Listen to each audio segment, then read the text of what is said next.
the Islamic State terror group released some horrifying and graphic photos that documented their attacks on several Christian villages in Mozambique. It is a chilling reminder of the international terror group, ISIS, and the fact that they are still capable of inflicting deep pain and death, particularly upon Christians and other religious minorities. And of course, we're focusing to begin with here on the continent of Africa. But, we have to be informed of this so that we can pray and so that we can be engaged here. And how can our federal government potentially help stem the violence that's taking place there? Well, joining me now with his expertise is Ambassador Alberto Fernandez. He is now serving as Vice President of the Middle East Media Research Institute. Ambassador Fernandez, welcome to Washington Watch. It's a deep honor to have you here with us. Thank you so much, and it's an honor to be on with you.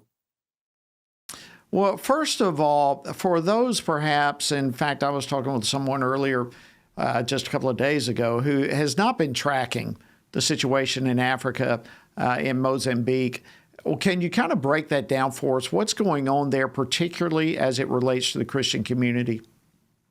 Well, first of all, I think you have to put Mozambique or what's happening there within the context of what's happening throughout the continent of Africa, which is there is a jihadist offensive across thousands of miles of contact from West Africa, from Mali and Nigeria, through Central Africa, through the Democratic Republic of Congo, down to Mozambique.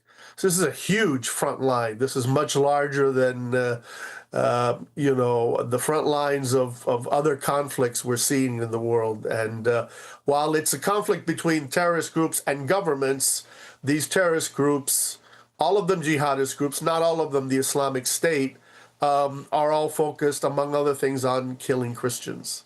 And certainly that is very much happening in Mozambique. Yes, absolutely. And it's just horrifying what we're seeing there. So this is a pervasive problem from what you're describing.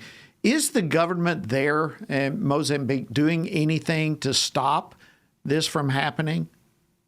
Well, the government is trying. The challenge, of course, is that African countries, not all of them, but many of them, are not necessarily well-governed, well-administered countries.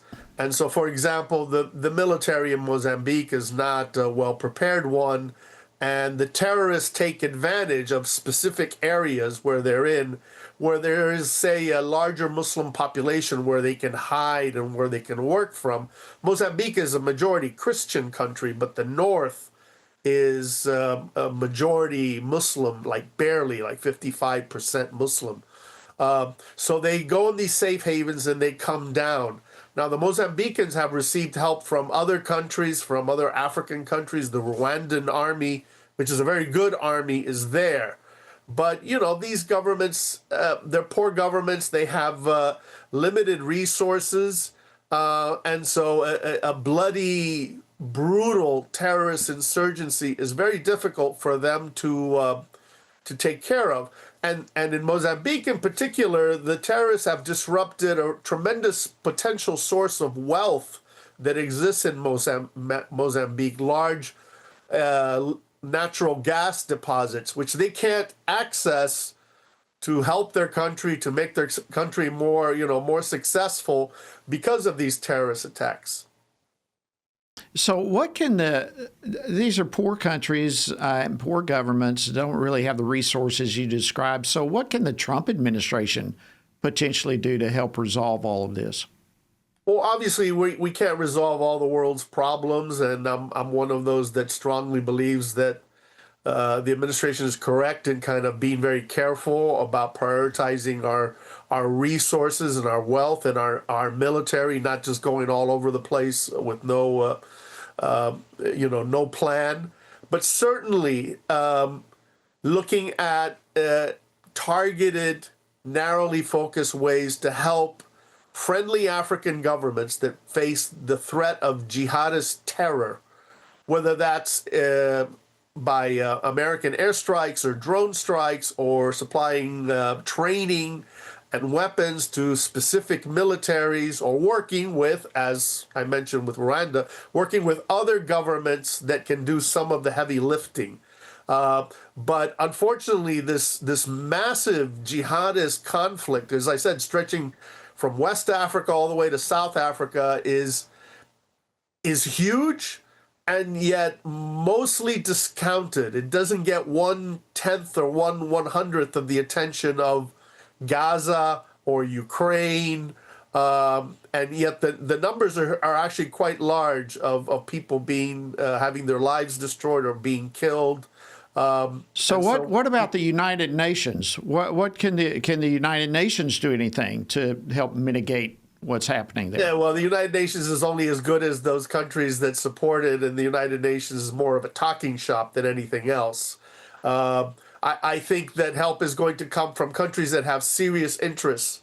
So the United States, certainly one of them, regional powers that are concerned by this growing threat, because it's not going to stay there.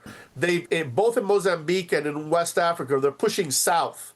They're pushing from areas where there are lots of Muslims and even Muslim majorities, and they're pushing farther and farther south to zones that are completely Christian areas. So the horrors that we're seeing today, if we do nothing, if we're not strong enough, are only going to get worse in the months and in the year to come. Thank you so much, Ambassador Alberto Fernandez, for bringing this to light, a disturbing trend taking place there across Africa and in particular Mozambique.